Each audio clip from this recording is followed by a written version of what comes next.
Hi, everybody. Today I'm going live with Esther Goldstein to discuss how trauma impacts our parenting.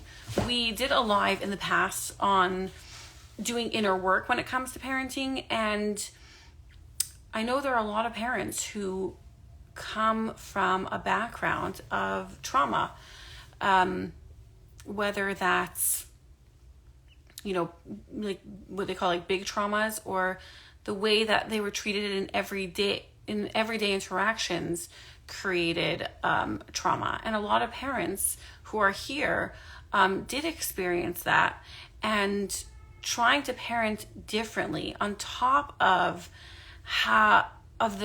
the trauma that is impacting them today can be really, really challenging, and parents can feel very alone.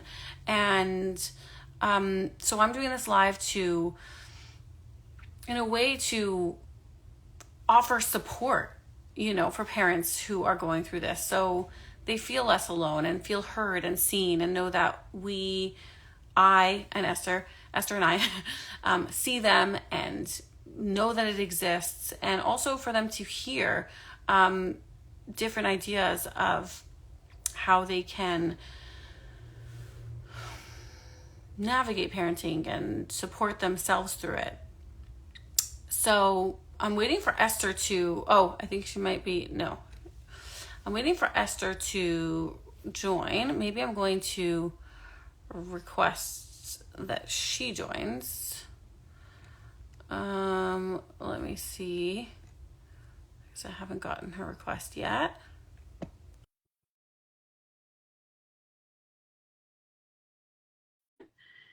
And hopefully she'll be here any minute.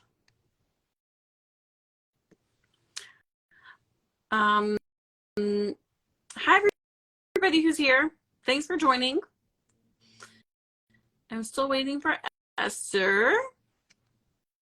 Hi, Robin. I don't know what's going on. I'm wondering if she's having...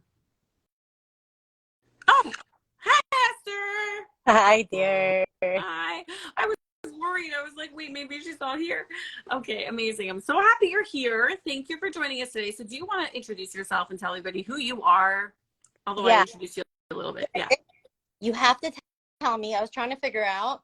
My sound has not been so clear recently. So if it's if I go in and out, then tell me. Okay, so far I can hear you clearly. Okay. To introduce myself, my name is Esther Goldstein.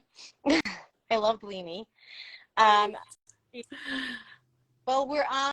I don't know where you're at, where you want me to chime in on. Well, I'm going to lead you there. I was saying that we're doing a thing on trauma, how trauma impacts our parenting, because parents sometimes feel very alone with it, and it's already so hard to change your parenting, and on top of that have to deal with your own trauma. And so we're doing this as a way to support them, and also to share, how they can navigate it. But I just wanted to know if you want to introduce yourself, like your practice, what you do. I didn't share that.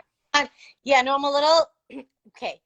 Basically, I'm a trauma therapist. I run a practice called Integrative Psychotherapy. It's a practice that specializes in treating anxiety and trauma. In the 5 towns, we have in-person offices. We have staff that are licensed in New York, Connecticut, and we're actually just working on Florida licensure. We are big believers of in-person therapy. I was actually just working on talking about parenting. We are, my primary focus in terms of being a trauma therapist, and at this point I'm a educator. I have like a trauma training where I train therapists. I've had people from around the world sign up for trainings, and I think the piece that people connect with, that I find that I connect with, which is why I connect with you, Bleemy, is like the humanity and what I teach about. It's not like I'm going to tell you how to change the way you parent or how you do therapy or whatever it is. It's like the human in me connects with your humanity, and how can we work from a place of shared humanity to help uplift and bring health and wellness into the world, right? So I think, believe me, I actually was distracted. We have a new staff member. We're working on a community outreach initiative, and I was just reviewing, we have this end of the year transitions that we're working with schools, and actually we're getting incredible positive feedback about how do we help teachers, because like teachers and parents really impact our children more than they even are aware of.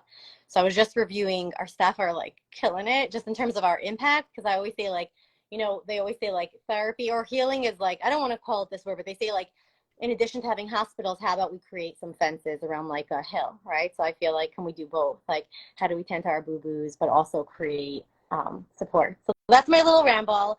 I love Gleamy. I don't just love Gleamy. Gleamy, I respect you and Oh, I admire you. Like, I respect you and I admire you because you've been able to walk that fine line between sharing information that people need to hear in a way that's so, one, validating, and two, holds them accountable, right? And I think that maybe this is what our conversation will be like. How do we look at like, wow, I have so many scars or so much pain, or I'm in a difficult marriage or whatever it is. I come from a lot of neglect or whatever it is. While at the same time saying like, okay, darling, and you also have children, right? Or you also have responsibility. So how do we walk those two lines at the same time? Because we don't want to be overly like forgiving to yourself, and then you cause later on, you know, things that you have to clean up. But we also don't want to like over shame you for some of your struggles, because then we're going to lose you, right?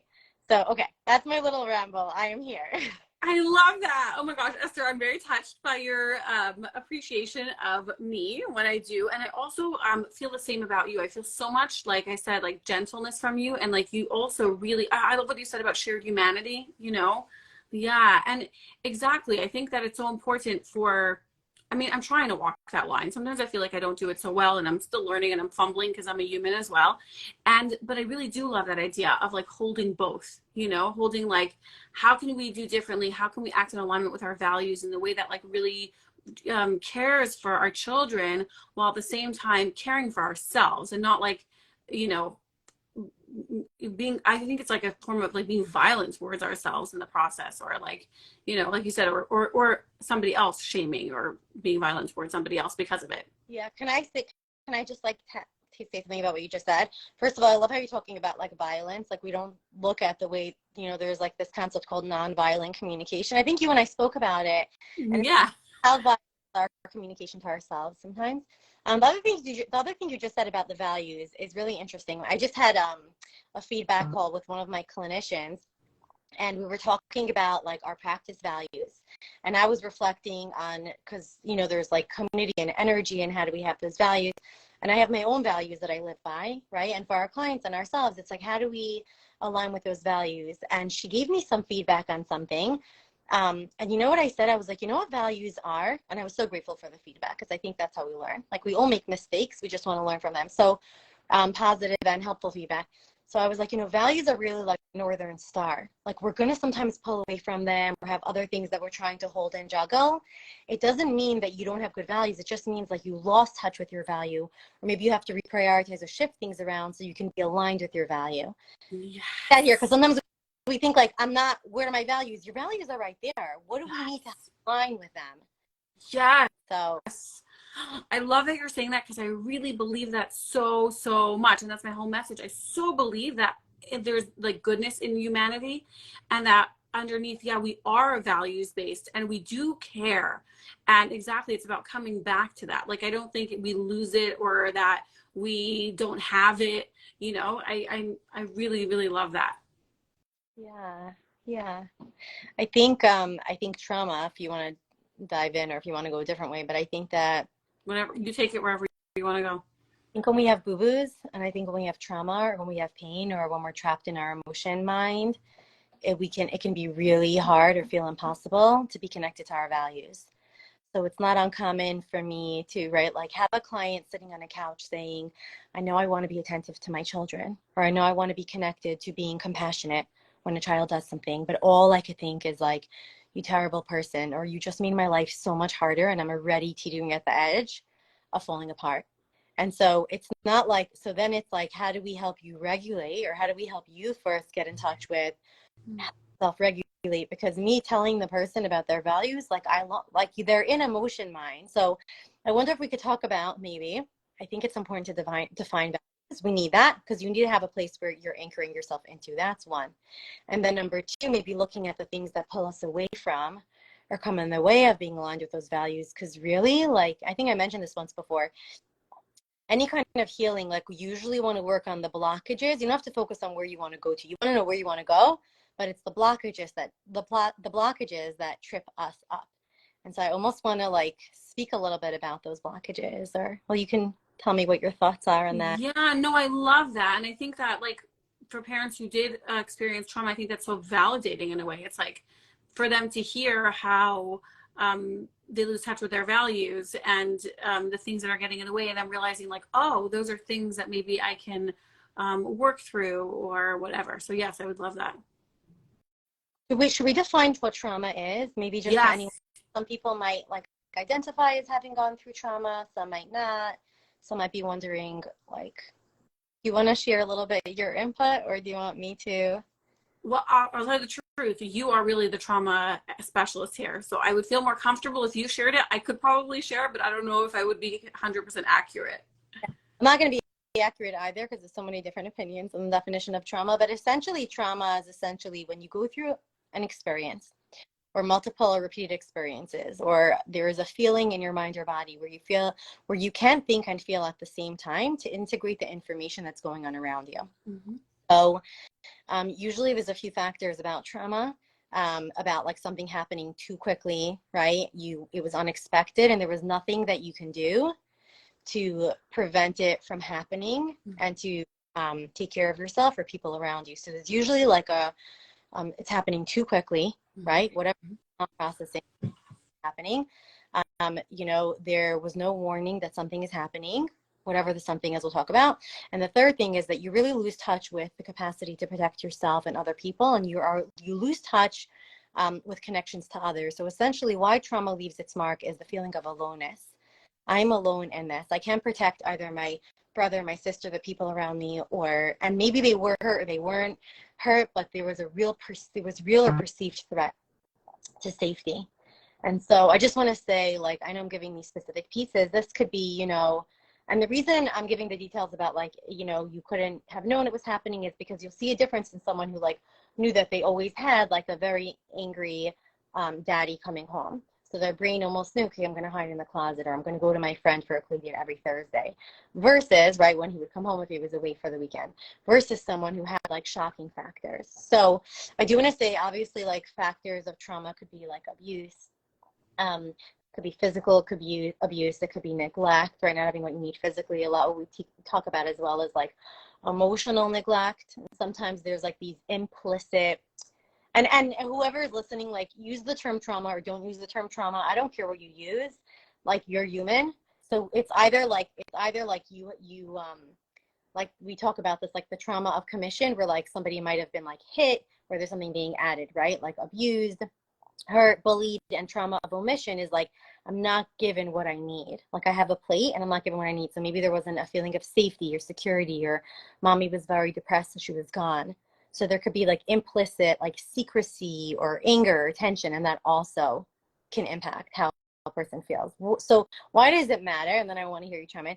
All that matters is that when you're parenting your kids, right, you're either going to feel like I have tools or I don't have tools, or I have tools, or I'm unconsciously going to certain behaviors of coping, or I feel like I have no coping, or I feel like I'm so overwhelmed. And so that could just be like you either did or didn't learn tools to help you. And a lot of it doesn't have to do with your kids. It has to do with yourself and the things that they bring up in you when you're having to parent. So, yeah.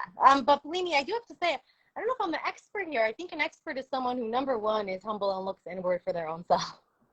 Number two, works with people, and you work with so many parents. And I know you're a conscious parent, so I'm curious, like, what your thoughts are. Add away, share, tweak, whatever. Yeah. So what you shared really resonated with me, and in my understanding, that's exactly, like, I understand trauma as like what Gabor Mate, I think that's pronounced his last name, says, like, it's what happens inside of you, not what happens to you necessarily. So it's about, like, yes, that feeling of aloneness and not being able to process it with somebody else, and feeling just really alone with whatever is going on for you. That's how I understand it.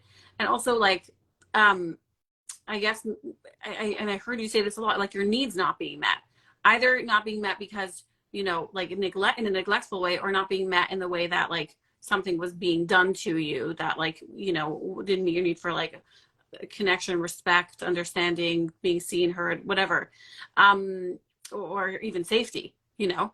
So yeah. And then you were saying how like it show, I love that part about in parenting, how it shows up is like, you feel like you don't have the tools, or you're not able to, or you hear ideas of what you're supposed to do. Like, oh, in this moment, respond this way. And it's like, it feels completely out of reach.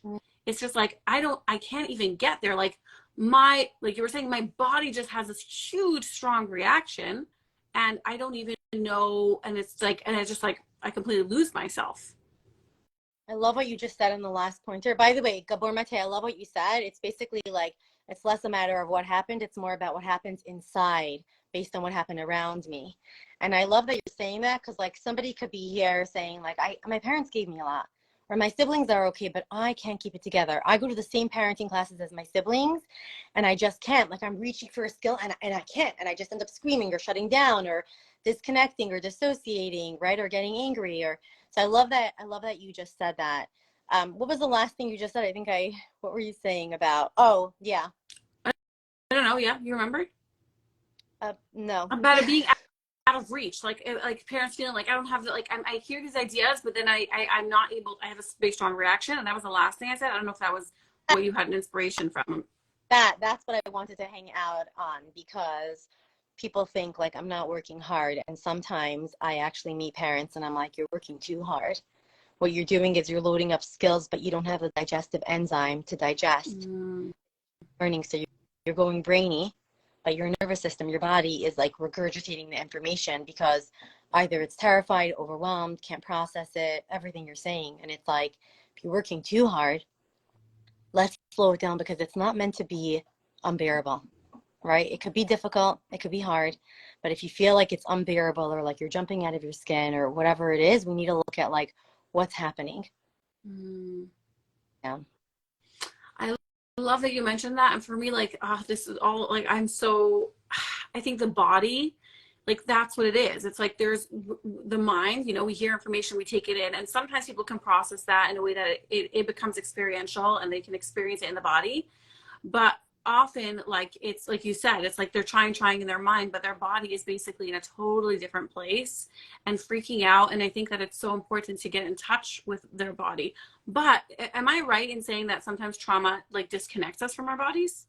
Yeah. Tell me a little more about what you see. And then I'm gonna. Yeah, so what I see is that sometimes because the body is the one that experiences like the trauma, the pain, that the we almost like disconnect from it because it's too painful. You don't like it's alone, right? You don't know how to process it. It's just too much. And so it's like people disconnect from their body, they dissociate from it, and they don't really know how to connect to what's going on in their body, what their body's feeling, to find safety in their body. And that's what I see. Do you agree, or do you see the same thing? 100%. Believe me, the reason I'm asking you is because I really, if you can, like if you can share with people kind of what you see, because I know that you're connected to people who want to learn and some who are able to learn and digest the information and some who probably struggle with it. And Yes. that's why I'm asking you for your input because like you're the one who's basically seeing like some people are coming for parenting or a lot of them are coming for parenting. And I know you have such a heart-centered approach and the attachment-oriented piece, but kind of just like normalizing that whoever is listening here, and I'm just going to preface it by saying like, we're so human. I know Bleemy is very human. I'm very human in my parenting. Come with me anywhere. You're going to hear about my very human. Just being a human in this, right? So there's no like judgment and we want to normalize any struggle or strength that you have. Bleemy, yes, I love what you're saying that because trauma or anything overwhelming disconnects us from our body because I can't be my body if it's like too much, too many feelings, right? Or thoughts. And I think that one of the things that people sometimes, notice is like, wait, I don't know what you're talking about. Like, I mean, you probably see this with people, right? So it's almost like they're not in their body. And if they're not in their body, they don't know where to go. It's almost like you're hitting like a blank wall. Tell Right. me. So like, because I know there's times that people say like, I want to come for somatic work. And as I'm talking to them, I'm like, you mean you want to develop you want to be able to feel things in your body and be able to be connected because there are times that parents say my husband feels so lonely or my kids are acting out and what I'm hearing is almost like they're knocking on their mommy's door or daddy's door and no one's home because whoever was inside left a long time ago. So there's almost a shell of a person or a person who's like either very angry or overwhelmed or is kind of gone. So they're knocking. Mm. and it's like, well, what, and I want to work with a person of like, how do we bring you back to some level of presence and connection? And that's going to be really helping them, like what you said, come back into their body or be more connected and more present. Because really, our kids have a lot of thoughts, feelings, and emotions, but things are survivable when there's a level of presence and a capacity to know that uncomfortable things don't mean that we're dying or not going to be okay or that we're in danger. It just means that we're uncomfortable. Right. Exactly. Exactly. I think that being able to connect, for me, like in my understanding, being able to connect to ourselves is like so much of the answer. And that's also the answer in what I share in parenting, is being connected to our children. Like that's where like all the magic lies, you know? And I think that, yes, like you said, I think that we sometimes disconnect from ourselves, or are not able to feel safety in connecting to ourselves, and then that impacts our parenting, or us in general, you know, like you said, either we're not home or maybe we're super reactive. So do you want to talk about like what, let's say someone's listening right here. What do we want people from listening in to get away from our conversation? Can we like think about that? Yeah. Yeah, so I first want them to feel support, you know, to feel supported, like you're not alone, you're not the only one. I think sometimes parents who experience trauma, or who are experiencing trauma, like you mentioned, it might be a difficult marriage, and I was like, you're right, it could be that it's not even in the past, it could be in the present. And I think that even just the few things that you said, I think already are so supportive, like um you know, shoot, what you said something before that I remember. Well, a few things that you said, but something you said before, I was like, that's so supportive to parent. I think for people to hear, but also for them to realize that there's help out there, and there's support out there, and there's people who can help them learn to get in touch with their bodies, to connect their other bodies in a way that feels safe, and that they're also not failures. Like you said, like, oh yes, there's so many things, like saying like you don't lose your values, like you come back to them. There's a reason why you're having a hard time doing that. You're, like you said, oh, before, yeah, when you were saying you're so stuck in your mind, we become so stuck in our minds, right? And it's like, you're working too hard. Like that was so validating, I think, you know, like Oh, sometimes it's not that you're not, yeah. And okay. so, yeah, I really want them to feel support. That's really, really, and to acknowledge. Yeah. And What, you to, wanted to say something? well, yeah, in terms of the support piece, can I jump on and then like we'll tag? Yeah.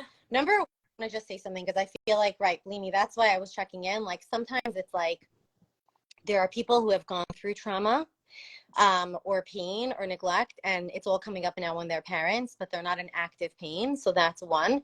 Two is there might be people who are still navigating some really, really difficult things. And I want to speak to both of them, right? Like, I don't want people feeling like that's very helpful you're saying this, but I'm not there, right? Because essentially what we're talking about is like nervous system regulation.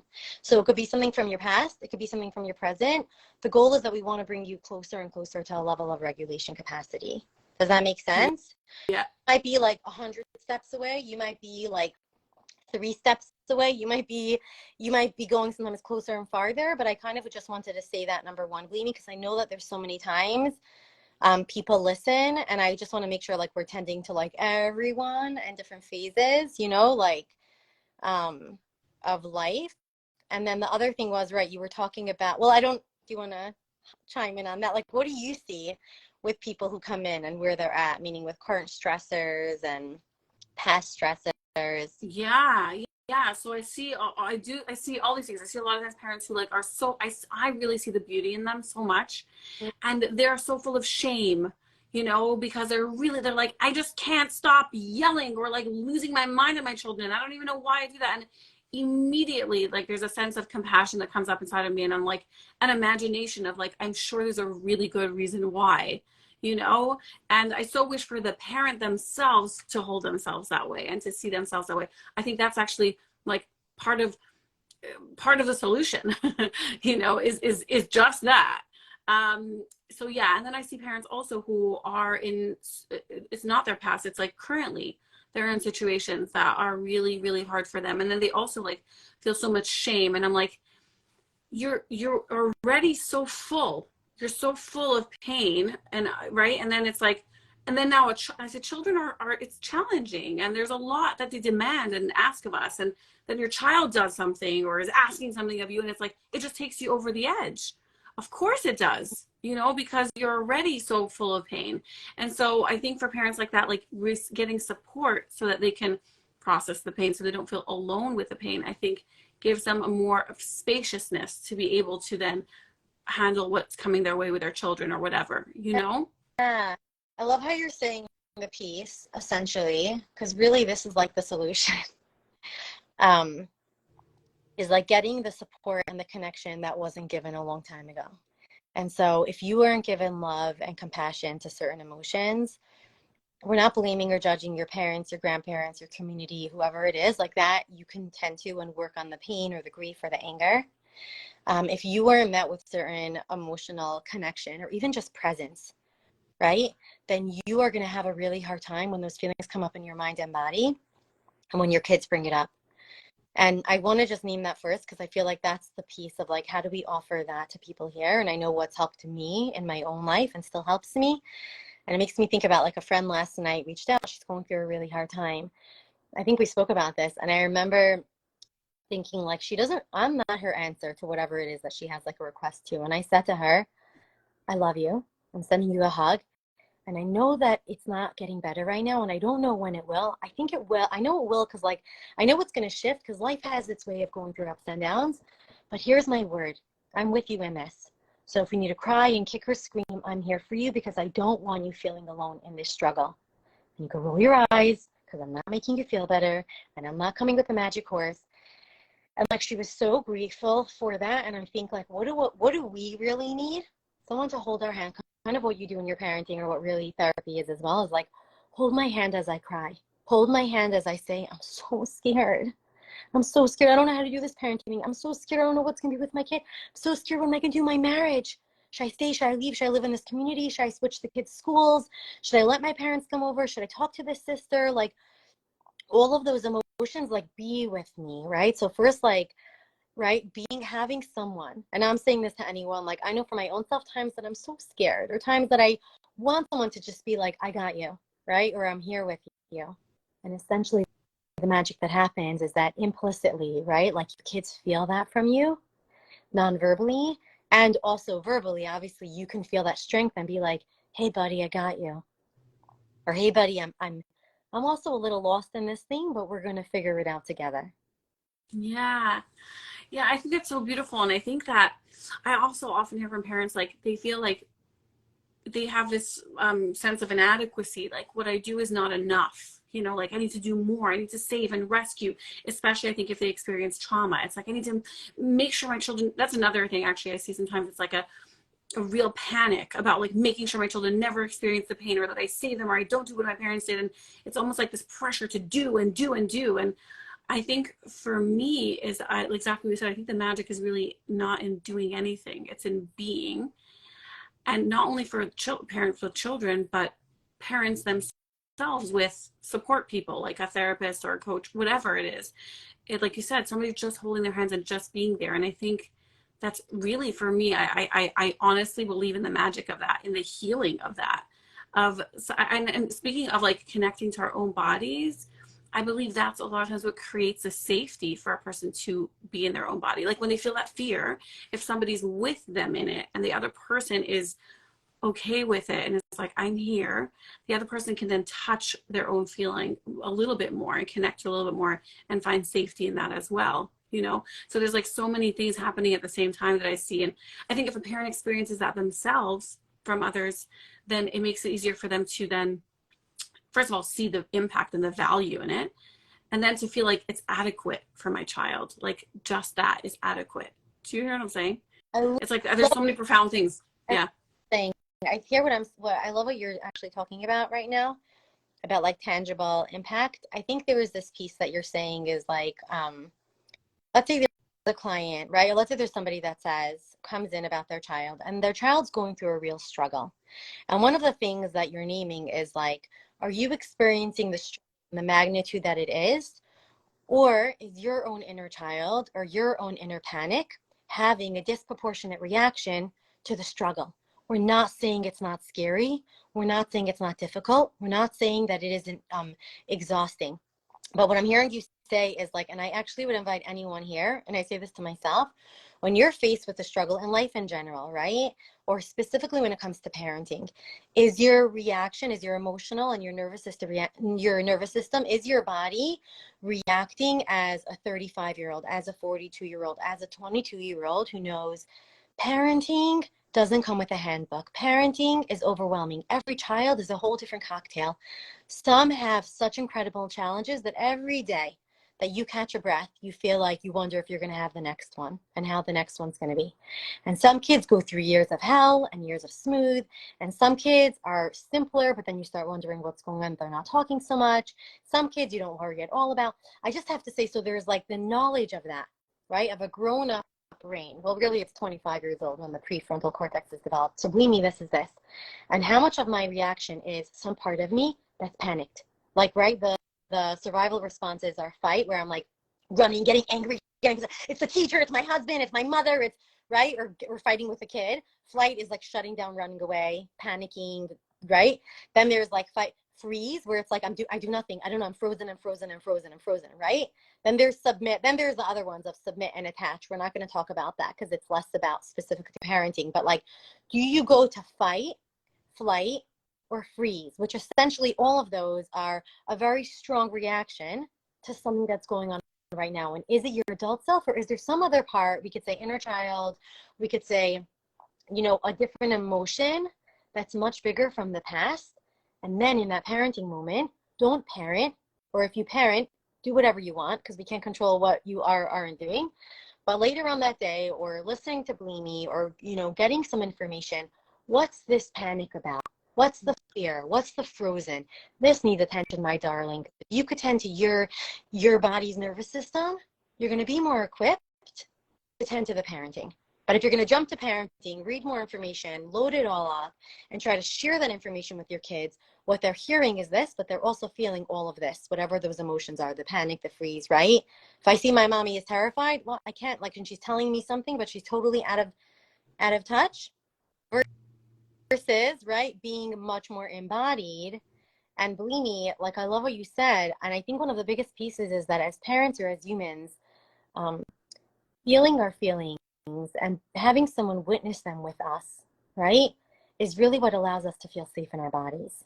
And safe doesn't mean, people sometimes say don't use the word safe. We could use the word secure, but like being able to be in my body means I can feel my feelings and know that they will not consume me, but that I am still going to exist somehow, even with them or as I move through them. Yeah. So, Yeah.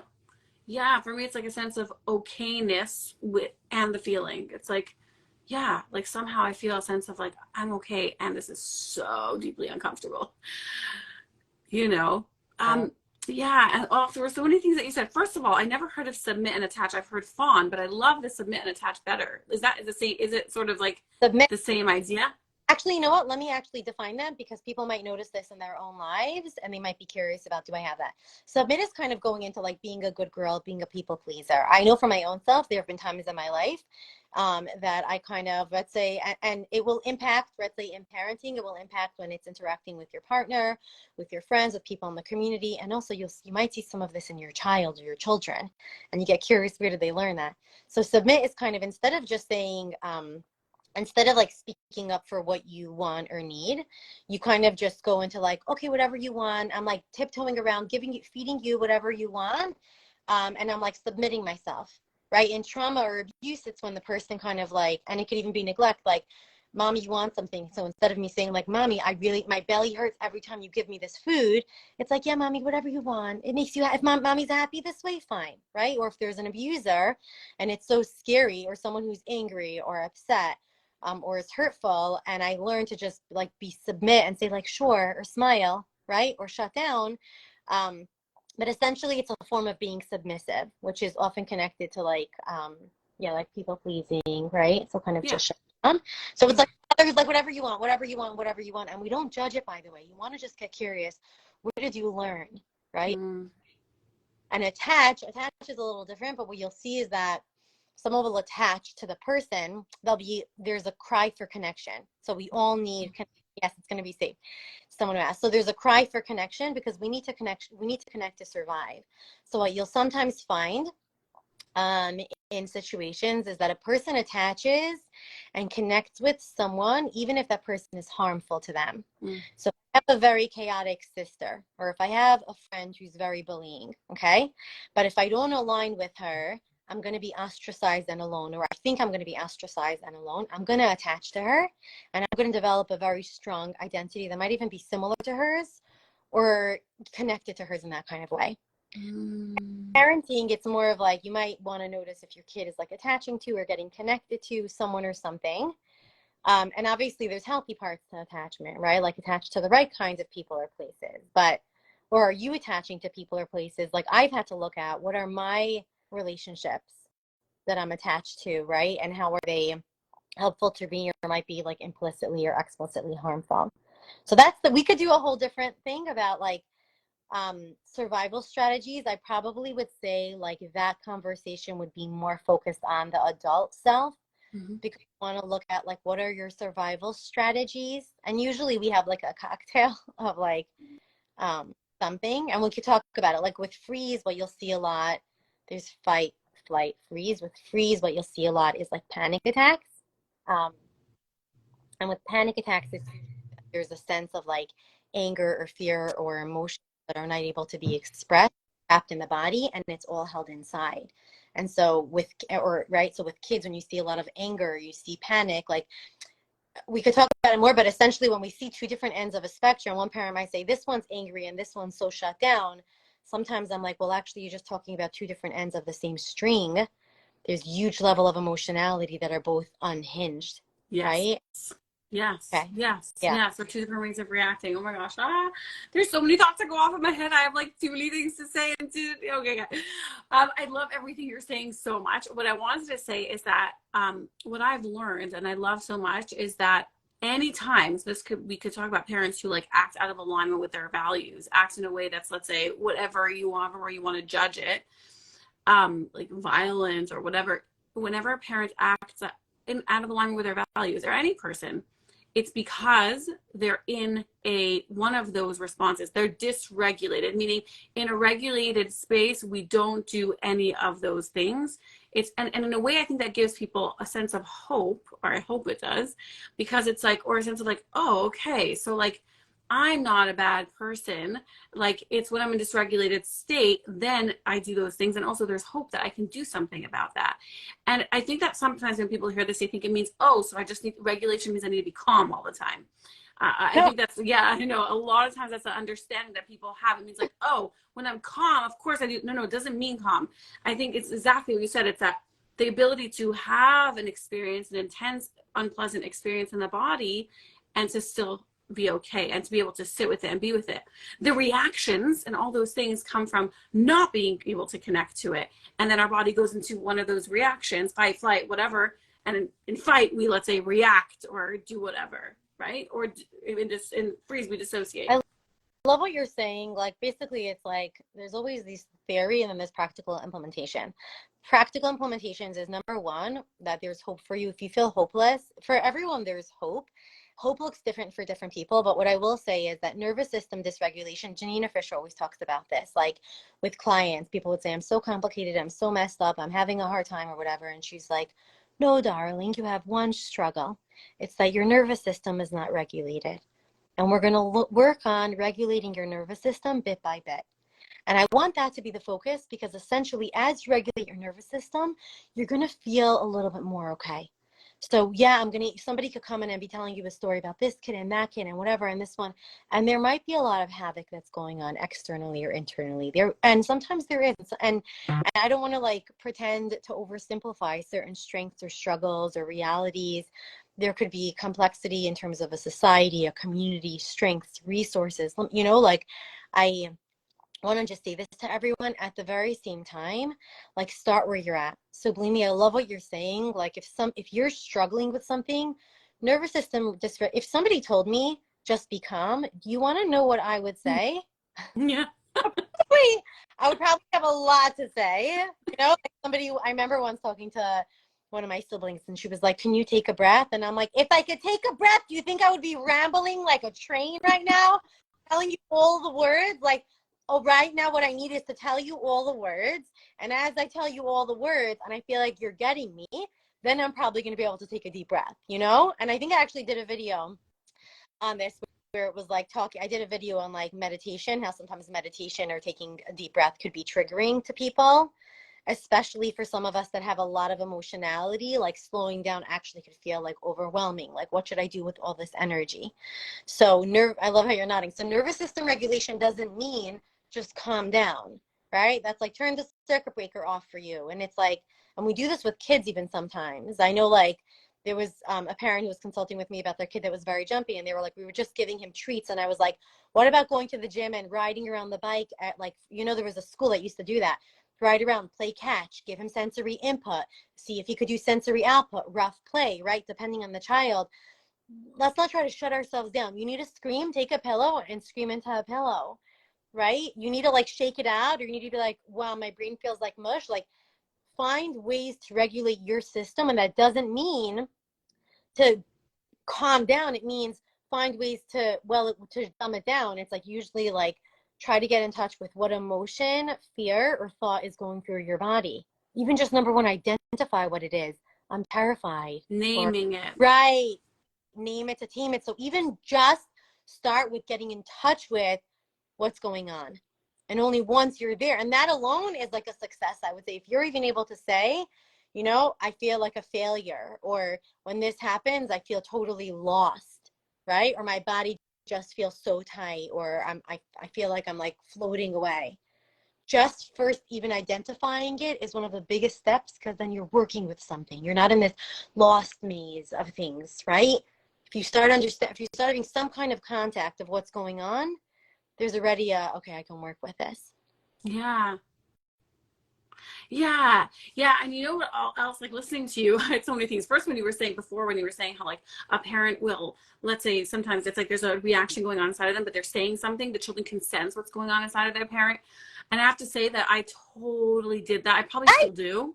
Do Um, it. but I even look back, I see it even more clearly. Where I used to literally be livid inside, and like everything in my body was like vibrating, and I'd be like on the outside I would like talk in a way, and I love my child for really like doing everything to get me in alignment, for pushing me and getting like upset at me until finally like my outside would match my inside, so that she could be like, finally, like this. It's just, it's so it's just it's I imagine it feels so scary when like your parents is like, you feel something but they're not actually embodying that, and it's like they're saying something else or acting in a certain way, but their body is saying something different.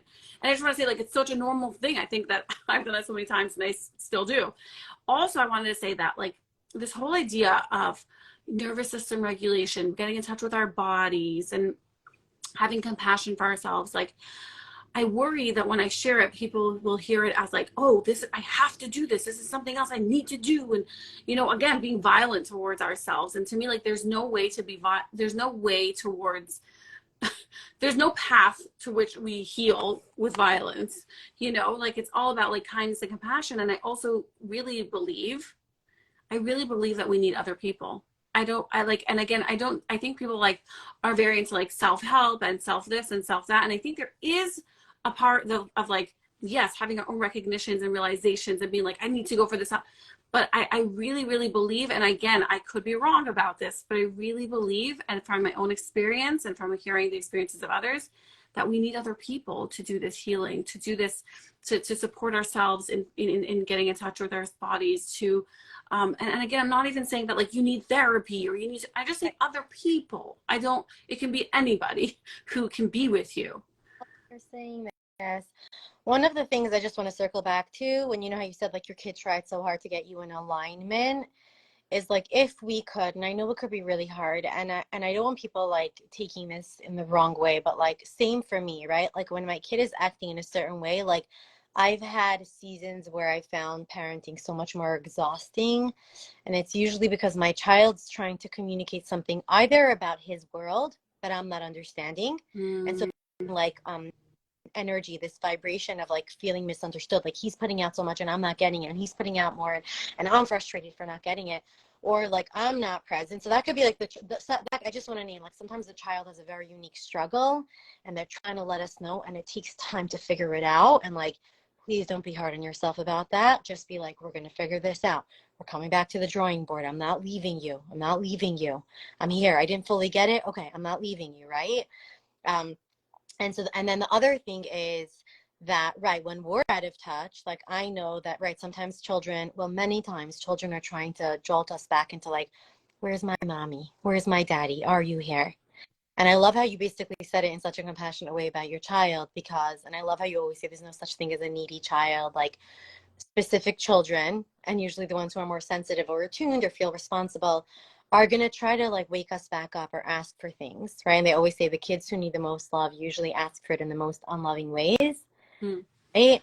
And like I think that like what happens is that anyway, and then we have an unloving reaction, right? If somebody's shouting at me, I'm not going to be like, wow, you need love. First I'm like, are you shouting at me? Use your calm voice. And meanwhile I'm like, what's going on, right? So it's like wow, you're shouting, right? So just like noticing like I'm having such a strong reaction. But I have this amazing colleague, and he's actually a Rebbe, a teacher for 40 years, and he was in my I just did my last year of sensory motor psychotherapy. He wrote an article. I want to link it up. One of my staff is actually interviewing him, all about working with students that are like really resistant or have really big struggles. He never sends kids out of the classroom. I think he's like the child whisperer, but essentially he was talking about like when a kid is very difficult, right? He's like, what essentially, and somebody said, oh, do you have a hard time always being like, oh, coming to your students with unconditional positive regard? He's like, seriously? Of course I do sometimes. I'm going to tell you I don't. Like, that's called being a human. He's like, the thing that I try to hold in mind is like, the way that they're acting towards me is essentially what's going on inside of them. So really their behavior is letting me know the demons that they're fighting inside of themselves. Right. And I think that like what you're saying is almost like when our kids are asking for things, essentially like their worlds, like we get to rent our kids, like we think they're an extension of us. What are people going to think? Am I doing a bad job? You're not failing, because you can't fail at parenthood, right? Like you can do a good job. You could have areas where you're doing a sloppy job. You could have areas where you're totally checked out. The good news I have to tell you is I've worked with clients. I remember one story where a client, I'm going off tangent, but coming back. I remember a client telling me, I was asking her about her parents. She had gone through a trauma and her parents were very supportive. And I was asking her about different years. And she's like, can I tell you something? I feel like I didn't have parents for so many years. They were always fighting. I don't know. My mother was always like distracted. And she's like, and 2 years ago, I got the best parents. What happened? Her parents started going to therapy or doing inner work. I think it was therapy. I'm not saying everyone needs therapy, but they made a change in their life. They got rid of toxic relationships. I know I spoke to the mom only after. They set boundaries with certain people. And I literally got shivers down my spine as she was telling me this. She's like, no, you don't understand. I have really good parents. And this girl was like a teenager. And I remember thinking like, there is hope. Even if your kids are in their 20s or your kids are in their 30s or wherever, like healing has huge impacts, because this person knew I have someone in my corner. I just really want to say that, because like instead of being like, oh, I did something wrong, like when we see this, we see shifts. So I really want to say that. And like the being in touch with, like I know that like there's times that some kids will, be able to express it better than others. Some kids know how to interact with it differently. But I just wanted to say that. And I think you were saying about, nervous system regulation. Yeah, about not starting from a violent place. If you're gonna like hit on yourself from a violent place, like I would rather you say like keep doing what you're doing and don't do the self-awareness work, because I don't want you listening to information that feels like it's going to incriminate you more. Right. I don't want you incriminating yourself. And believe me, the piece that you said that we need people, we need people. Look at the scientific research about how we heal. We heal in communities, and community, we live in the old fashioned days where like, you're going to milk the cows and I'm watching the kids. Community means that you have a few people, and it might take time. And I always say this, I always say, be picky with your inner circle and nourish the heck out of those relationships. And your inner circle might change from time to time. But like therapy aside, or in addition to therapy, like a good coach is going to be in your corner, help you see your oopsie moments or your struggles, or a therapist that's going to help you process your anger or your pain or whatever it's going on. Like, give yourself your gift, that gift, if you can. Mm-hmm. And alongside that, or if you have other people, like, find your tribe of people. And it might sound easier said than done. Like, I've had to solidify or be really cognizant of the people in my life. And it's really shifted my parenting because, like, so I wonder if you could talk about that, because I think that that's so much bigger than we sometimes even acknowledge it. Yeah, yeah. I think it's honestly, I think it's everything, you know, and like going back to what you said about just having somebody there, that itself can be so supportive. And so I work with parents who sometimes will tell me like the days that I work with you and I do coaching, I'm a much better parent. And I'm like, and a lot of times I just listen. I'm just listening to them, listening to like the burdens that are on their heart and being there with them, really. And essentially that gives them a sense of such groundedness and spaciousness that then they can, you know, it carries over into their relationship with their children. And so yeah, I think it's so important. And I want to share actually something about you. A few years ago, I was going through a really challenging time with one of my children. And I remember like your support was everything. Like it kept me from spiraling, you know, like just you being like, I'm here, like I got you, like as a friend, you know, and like just being like, and just listening to me freaking out. And I still think back to it. And I remember it was so supportive to me. Like, and then I was able to support my child, you know?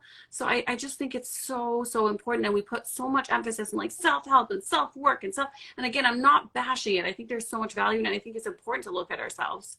And at the same time, I think that so much healing, like you said, happens in community and with others, in dialogue, in just being with others and being able to share and for another person to be there, that's all. I love what you're saying. I think, believe me, if I could just kind of like put the coating on that piece of cake that you shared, I think it's like being there with people that have capacity and being conscious of different people's capacity. So the reason why people come to you for like parenting coaching, and then you're doing your job very well, and they're doing their job of finding resources very well.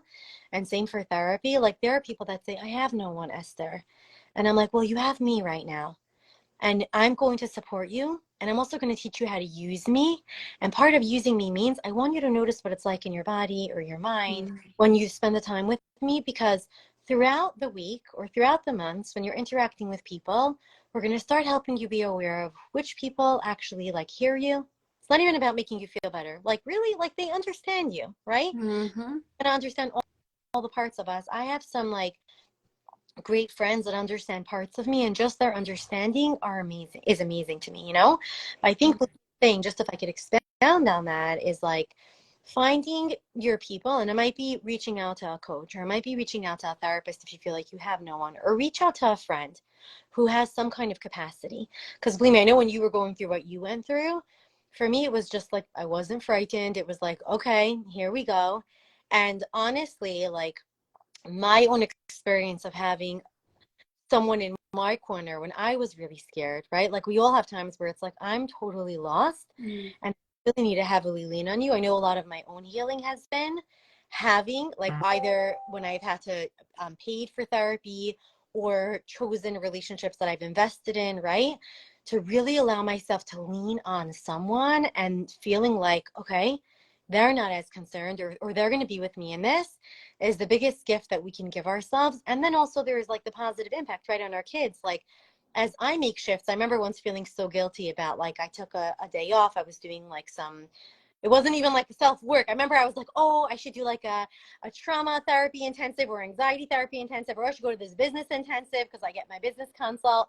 And I remember speaking to my business consultant, and she's like, darling, you need a day where you go to the beach with your girlfriend and you just talk about like your sandals or whatever. And we were good. I went with my friend, and I remember feeling kind of bad.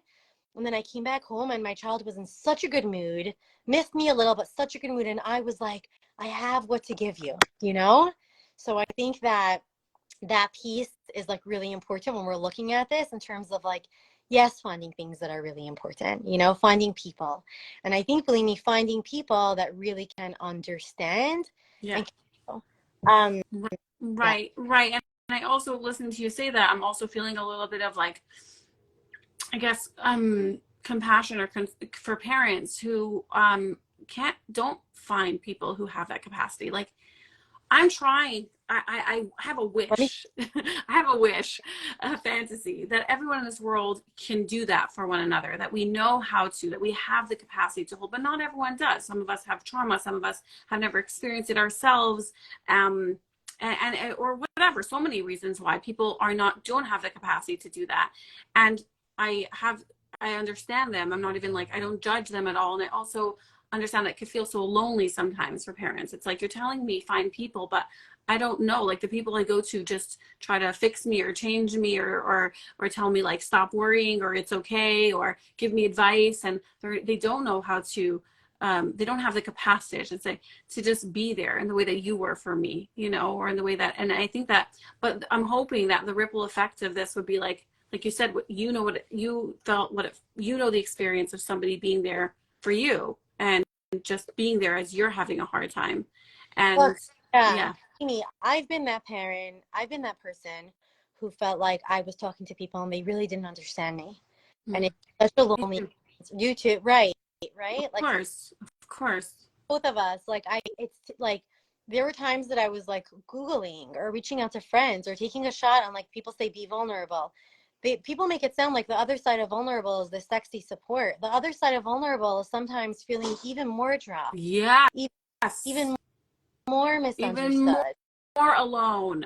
even more, Yeah. right? And it's the same thing with like therapy, where it's like, go to a therapist, you're going to get help. Wait 1 second, you're still holding your bag until you actually can see, can the person hold it for you, right? Like, Mm-hmm. is like when they feel like they found someone and it's like, ah, you can settle, we're going to slowly unpack everything.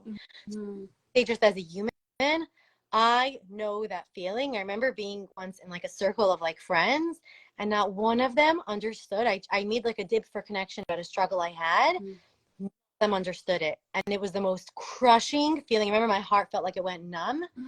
And I have to say that, like, I have one friend, I was just talking to her about something and she was confiding in me about something. And I said to her, I was like, you know what's interesting? You were one of those people who didn't understand me many years ago. And your child's going through a struggle and you reached out to me, and like, I'm so grateful I can be there for you. And I actually feel like you can be there for me more, just in like the fact that she's a much more conscious parent. She's this person. I said it in a very, I was like, I'm so grateful. And she was like, honestly, I was so ashamed. I was so disconnected. She's like, I literally have two of my friends and we all talk so openly. And she was like, honestly, that's like more helpful to me, or differently helpful than like the support that she's getting. But believe me, I guess I want to say this to anyone who's like, I feel misunderstood. It's the worst feeling in the world. And also, like, believe me, and I are here. I'm a therapist and an educator. Bellini's a parenting consultant because she gets it. And I think, like, the one thing I would say is, like, can you keep following Bellini's information? Can you get connected to resources? You can read some blogs. Actually, some of my staff, I have some that I wrote, some staff wrote, all about like parent-child psychotherapy. How essentially, like, there's a one blog one of our staff wrote about like, can you parent while you're healing? And she writes all about, like, there's actually this book called Ghosts in the Nursery, right? All about like how when there's trauma and actually how we heal them, we're actually healing our children alongside us. So I just, Mm-hmm. like, avail yourself of resources or of knowledge or of people in the world that actually support you. Put down the parenting books or the podcasts that are ripping you down, and rather have less and tap into one or two things that are actually going to help you build up. And you might have to, like, I was talking to someone about this. Sometimes we take a tree and we shake it off and the dead leaves fall off and we realize there's only like one or two leaves on there. You got to shake off what's not working, the people, the voices, let what's strong and healthy stay on, and then you're slowly going to blossom a few more, or the right people. And it's Mm-hmm. painful, the letting go. It's painful, the shaking off, but it's part of like replenishing and being protective over your energy and essentially your family. Oh, I love that so much. I love that. Yeah, I think that is so impactful. Like, focus, like, you do less and and focus on those things that really are supportive to you, and like you'll see much more, Yeah. through that. Yeah. I don't know. I just like, I listening when you were saying like, I believe me's here and I'm here. Immediately what came up for me, and this might sound funny, is like, I know I charge for my services, and I so wish that they can just give free services to everyone everywhere. And at the same time, though, I wouldn't be caring for my time and my energy, and that would deplete me, and then I would resent the whole world. And I don't want that to happen. And so that's why I do charge. So it's an exchange of energy.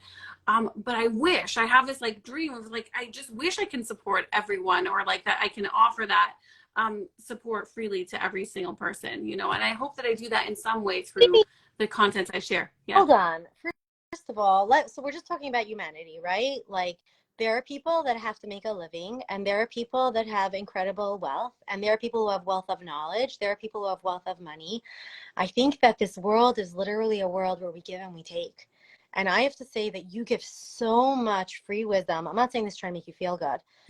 All this is like, this is your business, and you have passion and you have business, and like that's incredible. I think that like there was a time in my life where I couldn't pay for the kind of therapy or the kind of training or the kind of parenting. And I remember once being so angry because I was like too expensive. I was paying for someone. I wasn't actually getting the use out of it because I was so anxious about the cost. And I realized, no, part of being resourceful, talk about values, was like being wise. And it was like, okay, what's one thing I can pay for? What's one thing that I can utilize? Everything else we're putting aside. Let me see if I can build myself up, try to find creative resources. It wasn't amazing, but it was the best I could. So when clients, I just have to say, like there's clients who are like, I can't afford it. I'm like, no, you're not coming here and adding more to your stress if we are not in your financial capacity. I would rather, and I know it doesn't sound good always, but you know, I think that at the end of the day, it's like, how do we help you avail yourself of resources that you can use that are good for yourself? And believe me, I think the piece is like, I mean, I've written like blogs that I've had people around the world thank me for, and it takes time and energy. And for me, it's like, how do I spread, you know, love and joy and connection and insight? And Yeah. then the business piece, right? But I do have to say, believe me, like, look, I think that there's continuing to provide your information. Um, I think that people knowing that you wish that you can do it. I think for myself, it's like, my dream would be to do the same. A bigger dream though, like meaning like, can I offer you healing? My bigger dream is like, can I impart, maybe this is why I'm like so passionate about like creating trainings, but can I impart the knowledge I have together with the knowledge you have, right? I'm sure you see, Mm. and then spreading that with the world. Yeah. Because That's really my dream. Yeah. there's Yeah. Yeah. only so much that we can do. And I I'm think real, only one human. Yeah. I'm only human. So long actually. But I think that there's this piece of like, if you guys can just feel Bleemy's love for all of you and Oh, connection, being no really like you love on people who want to, you know, improve their parenting. And I'm sure you get to work with people. And I'm sure there's many people that don't get to work with you. yeah. And that's why I'm sharing about it. Like sometimes like the greatest resource is like take something that you can have there. We're not going to talk all about this right now, but there were times in my life where my sister literally told me, she's like, you took straw and you spun it into gold, you know? And she wasn't even talking about money. It was like, there were times in my life that I was like, I have to try to create something out of whatever it is that I have. Mm. So I just like Leanie, I think that me and you are committed to continuing to offer resources. Sure. I mean, we're doing it right now. We did that. I hope that parents who listen to this feel held and supported. That was really my intention, you know, and for them I don't know, feel a sense of like relief and compassion and support and hopefulness. Yeah. Look, there's someone who once gave a speech or something, and I remember like I was really impacted by something that she said. And like a couple of years later, I reached out to her and I said, I just want to tell you what a gift you gave me. And she was so touched. And she's like, really, sometimes I stand, she's a pretty well-known person. And I don't know if like my words land or if they're being helpful or if I'm just talking to myself because this is what I need to hear. You and how it impacted you and the place that you were in your life. She's like, you don't understand how much it meant to me. So the way I look at it is like, if you and I are called to share, and there's Mm-hmm. well that we share this information, just know that like we're coming as fellow human beings to kind of share Yeah. information. Um, I'm very, very much a fellow human being. Everything that we've mentioned, I struggle with or have struggled with. Yeah, I'm very much human. Continue. I think the other piece that you just mentioned about, and I think the other thing that you just mentioned about like having to charge, I think that what if like from that you're modeling a boundary of like for anyone here, like Sure. sure that you're taking care of yourself For while sure. offering whatever it is. It could be at work, right? If somebody has a boss, it could be like there are ways that, believe me, like I shifted a lot, right? I run a practice and there's clinicians and I created a training program that I'm working on, and people thoughts or feelings about how I've shifted it. And a lot of it has been like, how do I take care of my energy, Yes. take care of, right, my own self and people that I love so I can Yeah. up. And I think that That's part of that, exactly it. Yeah, no, it's very clear to me that I'm caring for myself and my needs and I'm standing for them by charging. It was just a wish that I shared. Like, I wish that like there was a way that I could do without, but yeah, no, I'm very much, it's not like I feel guilty for it or bad about it. It's that I wanted to share that care that I have. yeah. Yeah, so I'm just removing someone who was saying, hold on one second. Okay. Yeah. Yeah, believe me, I think that just being able to say that is showing your humanity. And I think that in every experience, we get to model behaviors and ways that we deal with. Like right here, you're talking about like your wish, right? Yeah. Be like, mommy, but I really want it. Yeah, I wish I could, right? I hear you. You really wish that I can, right? Or I'm like, I wish I could lean over like a 3D printer and make more versions of me. I might tweak some of the versions of me because I'm far from perfect. Like, I would most definitely tweak them.